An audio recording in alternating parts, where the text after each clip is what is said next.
그럼 우리 도덕적 탐구에 대해서 공부해 봅시다.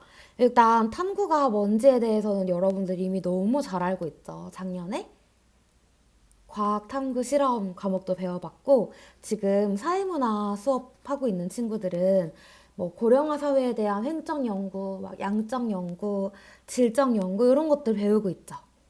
그런 것처럼 도덕이랑 윤리랑 관련된 연구를 하는 거, 그거를 도덕적 탐구라고 해요.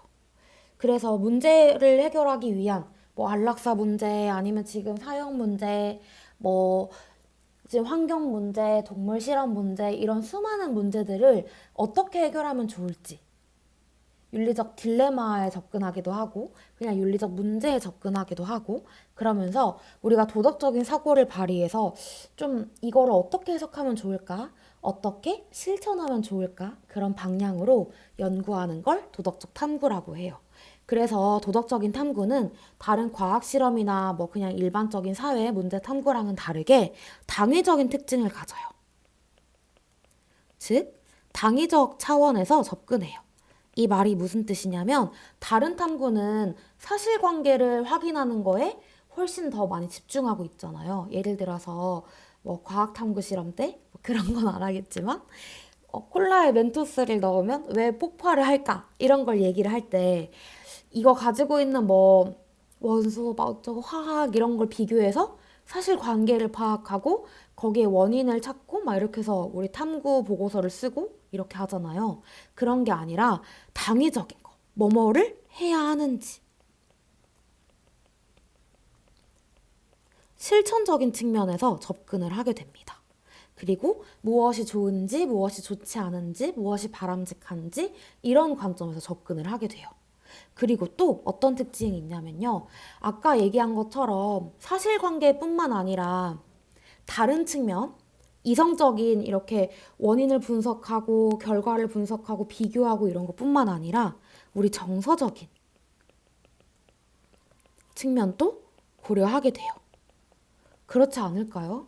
우리 뭐 안락사 문제를 고려할 때도 그 사람들의 입장에 대해서 공감하기도 하고요. 그리고 우리 아까 그 선생님이 고령화 사회 이런 거 얘기했는데 윤리로 친다면 노인 공경 문제라든지 세대 차이 문제 같은 게 있겠죠. 그런 것도 생각해 보면 감정이입하고 배려하고 그 사람 입장이라면 어떨까 이런 거 그러니까 정서적인 측면에서 접근하는 것도 굉장히 중요한 거죠. 그래서 이렇게 특징이 있습니다. 그러면 이 도덕적 탐구를 하기 위해서는 우리는 어떤 도덕적인 사고를 갖춰야 될까? 이것도 잘 알고 있어야 하는데요.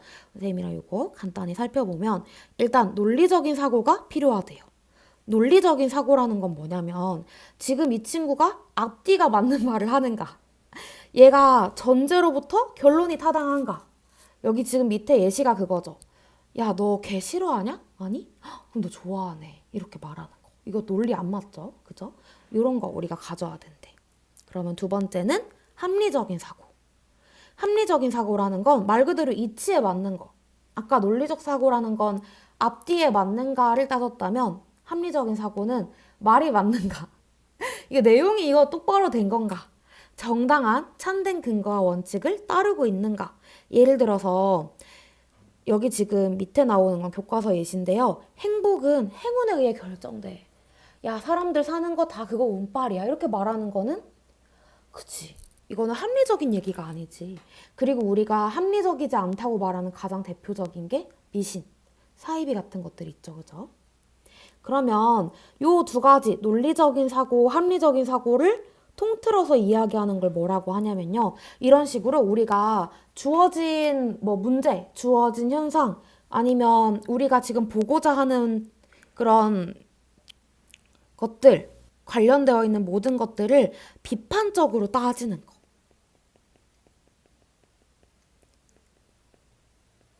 이것이 과연 옳은지 옳지 않은지 논리적으로도 따져보고 합리적으로 따져보고 이 주장을 봤을 때 이거 뭐 하라니까 우리나라에서 원래 법이 이러니까 원래 포항에서는 친구들끼리 막 이렇게 지내는데 뭐 이런 등등 여러 가지 것들 있잖아. 그냥 당연하니까 해오는 것들. 우리는 선생님 아주 어렸을 때 언제더라? 뭐 중학생 때 머리를 아주 짧게 자르는 교칙이 있었는데 그거 3학년 때 없어지긴 했거든. 이런 교칙 정말 중요한 건지. 학교에서 하라니까. 단정한 게 학생의 본분이래. 그냥 아무 비판 없이 받아들였던 것들. 근데 지금 생각하면 옳지 않은 거죠. 그죠?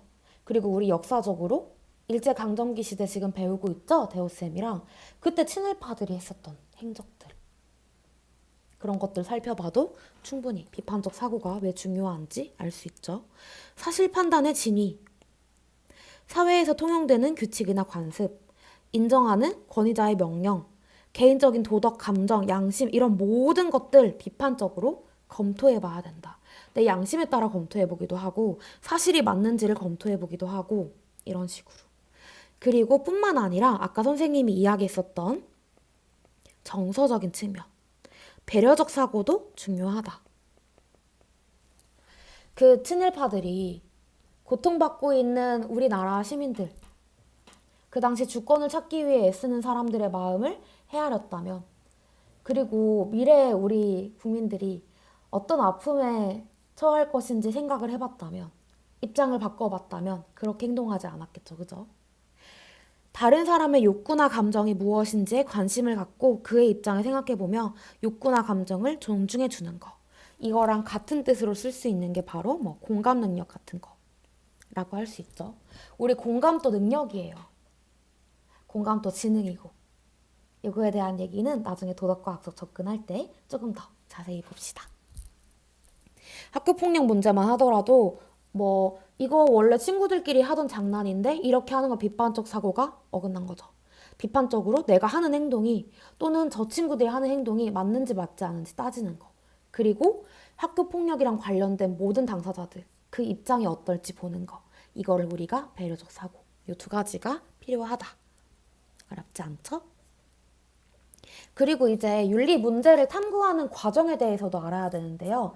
선생님 요거는 예시를 들고 와서 같이 보려고 해요. 우리 안락사 할 때 선생님이랑 같이 볼 영화인데요. 미리 살짝 스포를 하자면 여기 나오는 사랑스러운 요 여자 주인공이 루이자고요. 여기 앉아있는 요 남자분이 윌 트레이너라는 사람이에요. 근데 무슨 일이 있을까요? 이 윌 트레이너라는 사람이 원래는 정말 아주 스포티한 활동도 많이 하고 그리고 직장에서도 되게 성공가도를 달리고 있고 사랑하는 애인도 있고 너무나 멋지고 평온한 삶을 살고 있다가 갑자기 뺑소니가 당해서 하반신 마비, 거의 전신 마비나 마찬가지인 상황이 찾아옵니다. 그래서 이 윌 트레이너는 자신의 상황을 비관하고 안락사를 고민해요. 이거를 바라보는 부모님은 어떨까요?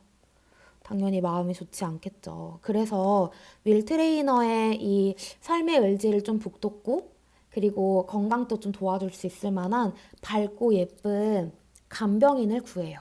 그게 바로 루이자죠.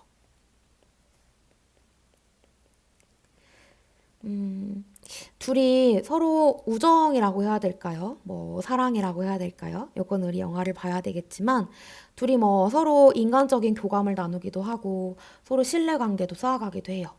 근데 루이자가 나중에 이 윌 트레이너가 안락사를 원한다는 사실을 알게 되거든요. 그리고 윌 트레이너가 도와달라는 말도 해. 자기가 이런 선택을 하는 걸 존중해달라. 여러분이라면 내 친구 또는 사랑하는 사람 또는 내 자식이 안락사를 원한다면 또는 내가 이런 어려운 상황, 전신마비와 마찬가지인 이 힘든 상황에 처했다면 어떤 선택을 할 건가요? 우리 이런 딜레마 상황에서 어떻게 문제 해결을 해야 되는지 윤리적 탐구 과정을 살펴보면서 한번 봅시다.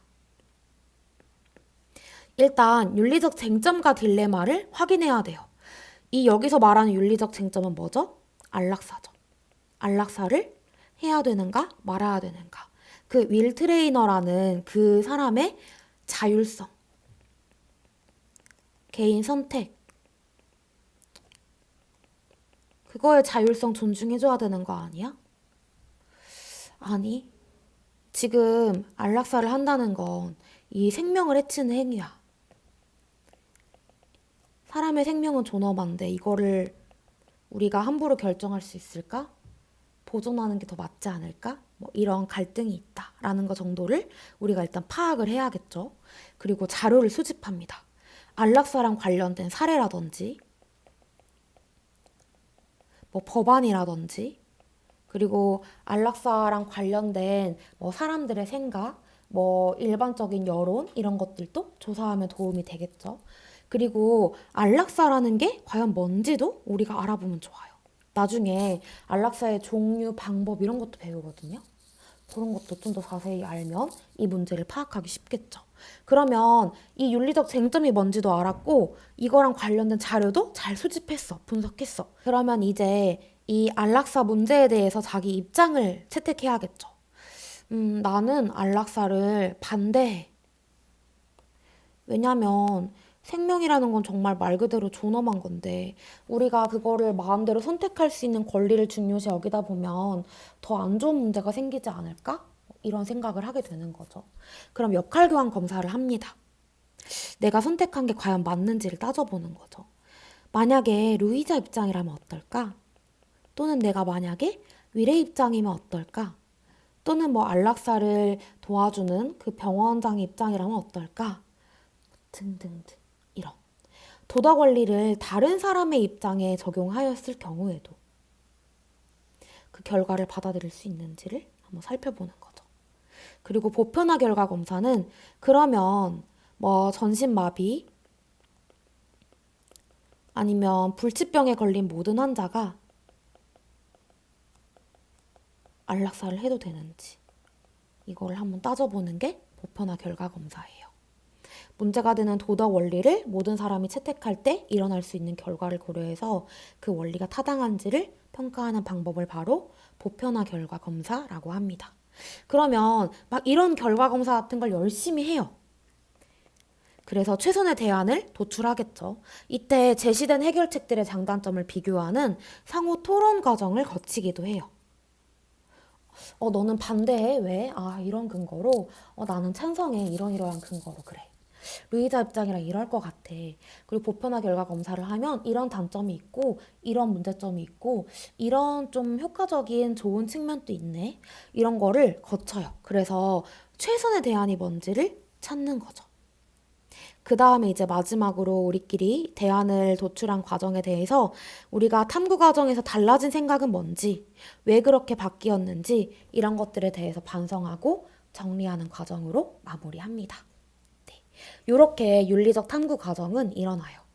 여러분들이 자유과제를 통해서 요 미비포유나 아니면 우리 교과서에 있는 마이 시스터스 키퍼, 유전자 조작 아기 또는 여러분들이 평소에 관심이 있었던 윤리 문제에 대해서 한번 역할교환 검사도 적용해보고 보편화 결과 검사도 적용해보는 시간을 한번 가져봤으면 해요. 이렇게 윤리적 탐구, 도덕적 탐구는